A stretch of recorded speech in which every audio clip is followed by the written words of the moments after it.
And it's time for Lefties Losing It. Let's start with some weapon-grade gaslighting from alleged comic Jimmy Kimmel. Here is the far-left purveyor of late-night disinformation engaging in some more disinformation, this time about his ideological bedfellow Tyler Robinson. We hit some new lows over the weekend with the MAGA gang desperately trying to characterize this kid who murdered Charlie Kirk as anything other than one of them and doing everything they can to score political points from it. Yes, I'm sure the far-left loser moaning about supposed fascists and obsessed with trans activism with a trans boyfriend is a closet Republican, according to Kimmel. I mean, let's just disregard officials telling us what his ideology is, and let's disregard the alleged killer's own words. But Jimmy Kimmel wasn't done yet. He even mocked President Trump's grief for Charlie. Now, President Trump loved Charlie Kirk. Those close to him say he saw him as another son. But this is what Jimmy Kimmel had to say. This is not how an adult grieves the murder of someone he called a friend. This is how a 4-year-old mourns a goldfish, okay? How a 4-year-old mourns a goldfish. You know what? I'd forgive the callous, hateful miscreant if he was just a little bit funny. He is supposed to be a comic. Now, this next gal is supposed to be some sort of a model. She was a contestant on a show called America's Next Top Model. About Charlie Kirk. You like terrorism? Eye for an eye. I think the only thing that went wrong that day was that Trump wasn't standing behind him getting a secondhand bullet. Model, she's as ugly on the inside as she is on the outside. That brings me to Jemele Hill, the former ESPN anchor, the race-baiting simpleton who continues to lie and engage in deliberate misinformation. Listen to what she says about the man charged with murdering Charlie.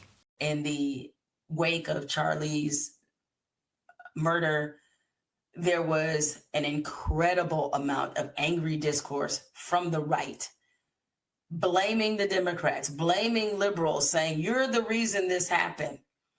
Only to find out, surprise, 22-year-old white dude, loved guns, raised by two parents, lived in a good home, dad is a minister, also a sheriff.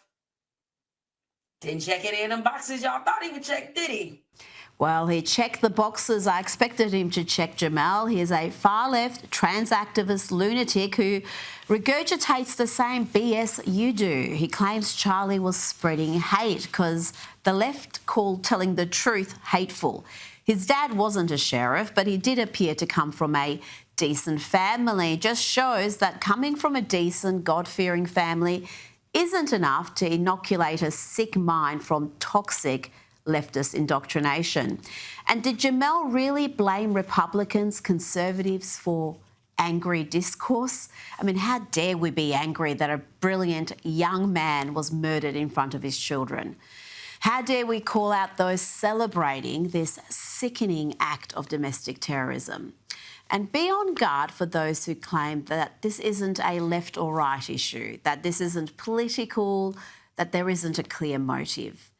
Those are lies, and we're not putting up with lies. We are not tolerating the left's bold-faced lies and gaslighting, including this from CBS.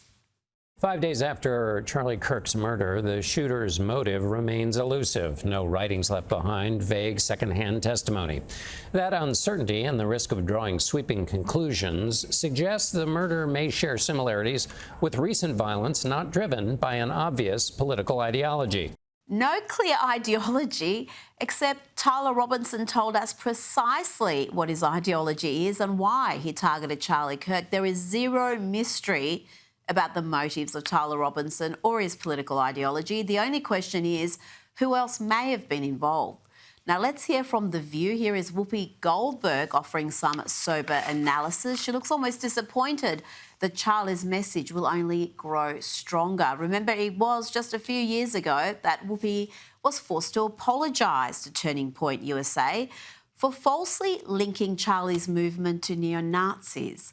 The ladies of The View have done plenty to incite the demented left. And what assassins should always remember is just because you take somebody out doesn't mean the message is going to stop. Yeah. And it's important to keep that in mind. Now, we've had plenty of examples of instant karma this week as hate-filled individuals have got their comeuppance for celebrating a great man's assassination.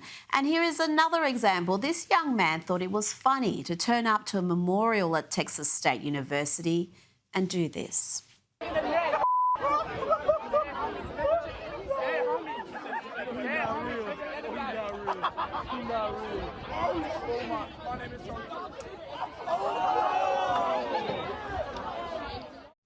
Incredible how tolerant the crowd there is of those antics, but he did get a dose of instant karma. Shortly after that incident, he was identified and promptly expelled from the university. And I don't feel one bit sorry for him. You want to engage in that type of cruelty, mocking not just the murdered, but those grieving his loss, you deserve to get expelled. Now, let's hear from ABC talking about the text messages of this alleged killer. Do you think they reflected on how his language echoed that of mainstream leftist figures from the media and the activist class and the Democrats? No. Instead, they were marvelling at how touching it all was.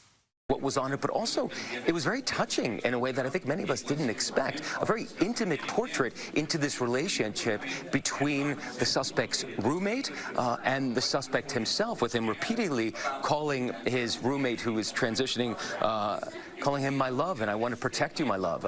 So it was this duality of someone who the attorney said not only jeopardized the life of Charlie Kirk and the crowd, but was doing it in front of children, which is one of the aggravating circumstances of this case. And on the other hand, he was, speaking so lovingly about his partner.